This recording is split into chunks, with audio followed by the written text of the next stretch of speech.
Hello everyone. So in this video, we will understand what is immutable class and why we should use immutable class. Also, we will understand the rules to create a custom immutable class. Okay. So what is immutable class? Means a class whose objects cannot modified once they are created. Okay. So example, we can see Aadhaar number or PAN number. Once Aadhaar or PAN number is generated, we cannot update it. Okay. This is called like immutable behavior. Okay, so also see another example. So here string s is equal to Java and the s dot concat spring. So here what we are doing, we are trying to add spring in this object. But here what it will do, it will return Java spring, but it will not modify the existing object like s. It will return the new object containing Java spring as a value. Here s is still Java. Okay, so let's execute and see. Okay, so see here string s is equal to Java. Here I'm printing s. Again here doing concat. Here again printing s. Okay, so let's execute. So see here.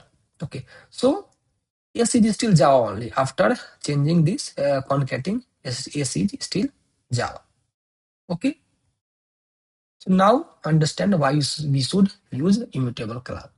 Okay, so there are many reasons like thread safety, better security, easy to cache, okay, and also no side effects.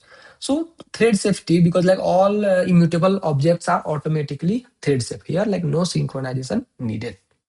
Okay. Next, better security means a state cannot be changed by mistake or by a malicious code. Okay, so it provides a better security. Okay, so we can use that immutable class to generate that tokens or creating configuration classes. Okay, and next is like since like a state never changes, so objects are safe to cache. So it is like immutable classes are easy to cache. We can like use integer, string, local date, time, like all in all wrapper classes are immutable. Also local date, time, all are immutable class. Okay, no side effects. Like if you like doing the performing concat operation on the s means is existing object, it has no side effect. It will return the new object. It won't modify the existing object. So here s will be Java. Okay. So next rules to create a custom class means how we can create our custom own class. Okay. So first we should make class as final.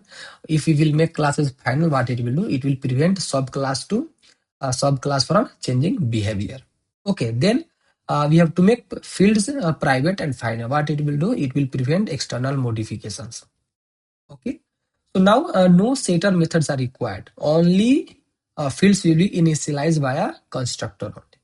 Okay. So in the last, if the class has mutable objects, example list, map, or date, then we should return defensive copy. We should not return the object directly. Okay, so let's see example. Okay, so here see already I have created one immutable class. So this is a immutable class, and here this immutable class I have already have added the final keyword to make this class as immutable final. Okay, then this private final, all the variables should be private and final.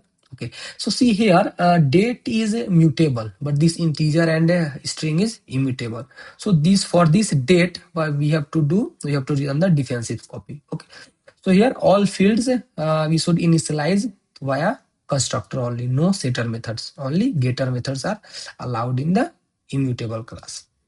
Okay, and for mutable objects, we should return it's a defensive copy. Okay.